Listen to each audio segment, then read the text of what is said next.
here to explain the explored area idea, or the idea I have in mind.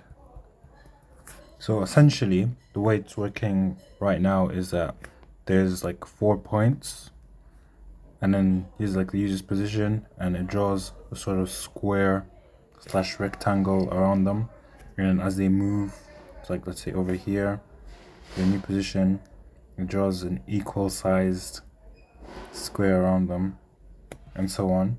So there'll be a bunch of squares every, I don't know, X meters or so, all the way to their new position. And so just like that, it'll reveal. But the problem with that right now is that it's the squares overlap. As you can see, the overlap over here in this area, and so it looks really bad.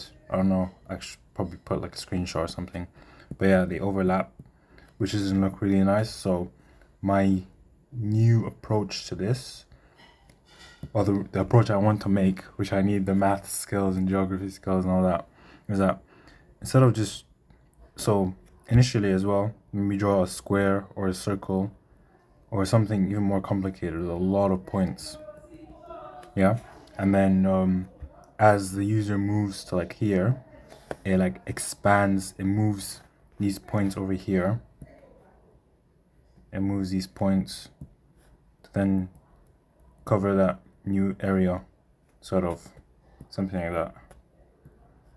And so this requires a recalculation of the points, maybe adding more points as well. And I was thinking of like doing this in Rust, because why not? And then binding it to Flutter. But there's also kind of another approach that someone, I don't know if I should say his name, a friend of mine in my CS cohort, he suggested that I should have like grids, so like the grids in the background here, where I let's see, give me a second, where so there's grids, and there's like, so the user's here, and there's calculation to determine the X nearest grids around them. So like maybe like something like this.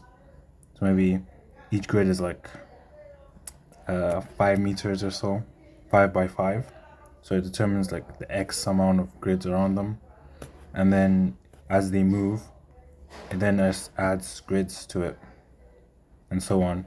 But I think the solution, I'll try it, but I'm thinking that there can be issues with this solution, because first of all, I need to somehow store all these grids somewhere, and I also need to